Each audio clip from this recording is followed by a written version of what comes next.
welcome to the second Historics auction for 2021. And we are once again at the picturesque Ascot Racecourse.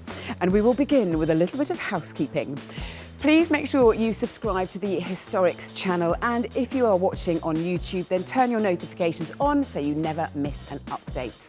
Okay, let's take a look now at a few of the cars that will be on sale on Saturday. And how about something small and nimble and with a motorsport history?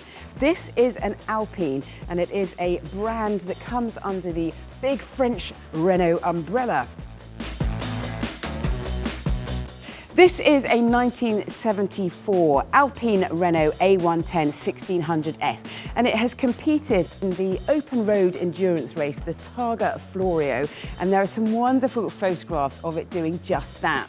Today, Alpine has launched a brand new A110 that can be yours for around £50,000, but this original one with its history is worth about double that. And if you would like to know more about this car, then please have a look at the special film we have made on the Historics YouTube channel.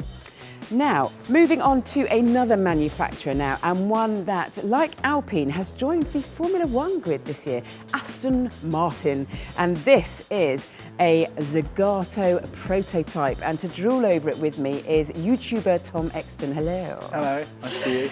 Now, Tom, you've also had a successful business buying and selling cars. How does a prototype stack up as an investment? Well, I've never had one, but I suspect very, very well. I mean, being one of two cars, an iconic brand, being a V12, the Zagato influence, great. Yeah, I think the V12 will always sell it for me. Yep, absolutely. Same here, I'm a sucker for a V12 as well. What is in your garage? Because I know that you have bought many, many cars and probably kept hold of quite a few of them. I've become a bit of a hoarder of Porsches particularly, so I've got a Carrera GT, I've got a 1966 912, I've got an 87 Targa, I've got a 991 Carrera T, I've got a 996 Carrera 4S. You're a Porsche lover, I know this, so I'm not just babbling numbers at you. Loads of stuff, some Ferraris and some other bits and bobs. So what has made you buy each specific car? Is it because you knew that you could make money on it, or are you just led by your heart? I try and combine the two things. I try and buy stuff that I love and I also know will probably be okay long term. If I can combine those things, then I really love it. So I try and do both. Yeah. What advice would you give to somebody who might be coming to the auction this weekend, buying a car as an investment? What should they look out for? I would do your research, come and have a little prod around the car, speak to experts in the field, look at previous values if you're just literally buying as an investment. But as I always try and do, just try and buy something you love as well. Yeah, and I always think limited numbers is always a good one. Limited, always great, iconic models, you know, your Porsches, your Aston Martins, they're great news, particularly with modern stuff as it is and classics being, well, brilliant. Yes, yeah. And modern classics, have you got a tip for the future? I wish I could give a tip for the future. I wouldn't be making videos for a living if I had it sussed. But I've got an SLS AMG, which I absolutely love, and I think that's a really good example. I think that's kind of peak modern car for me. The 458 Spider we were discussing earlier, that's kind of peak Ferrari for you were saying as well. So I think cars from around that era where they were kind of not too many regulations, but also, you know, nice noisy engines. Yeah, emissions and regulations. So boring. Oh, thank you so much, Tom. No worries. Thank you. And if you would like to know more about this specific car, then please go to the Historics YouTube channel, where there is a film dedicated to it. If you are able to come to Ascot Racecourse this Saturday, then a warm welcome awaits you. Join us for a pint, Vicky. I'll be back in a minute. We will be serving hot food, coffee and cake, and alcoholic beverages.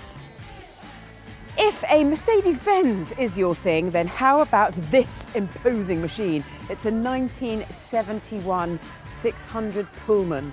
It is a Rolls-Royce rival. It has got a very long wheelbase. It's got 4 doors, conference seating and a glass partition so your chauffeur can't overhear what you're chatting about.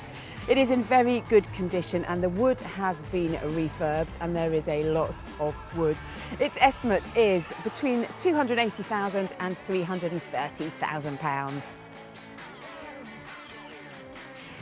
This car was on the front cover of Autocar magazine in November 1986. It is a Lister Coupe Jaguar XJS and its chassis number is 001 and it was Lister's press car. The V12 engine is a tuned 7-litre affair. It's got 600 brake horsepower mated to a 5-speed gearbox, and it comes with a lot of noise. It is pure Lister. Its estimate is between £125,000 and £160,000. Another Mercedes-Benz now, and this time it's a 1992 600 SEL. It's only ever had 2 owners, the first one being the then ruler of Qatar. Now, S-Class Mercs always come well spec'd. This one, though, has got a few extra treats. It's got electric privacy curtains, electric picnic tables, and an electrically adjustable rear seat. It has done just 16,000 miles, comes with a blue exterior, a cream leather interior, and its estimate is between £20,000 and £25,000. At this auction, there are 171 cars, of which almost 40 have no reserve, so you could pick up a bargain. Do come along and have a look before the event.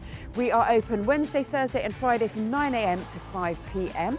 Or the auction itself kicks off on Saturday at 9:30 AM. You can also watch from the comfort of your own home online, but whichever way you choose, you will need to pre-register in order to bid, and you can do that on the website historics.co.uk. See you on Saturday.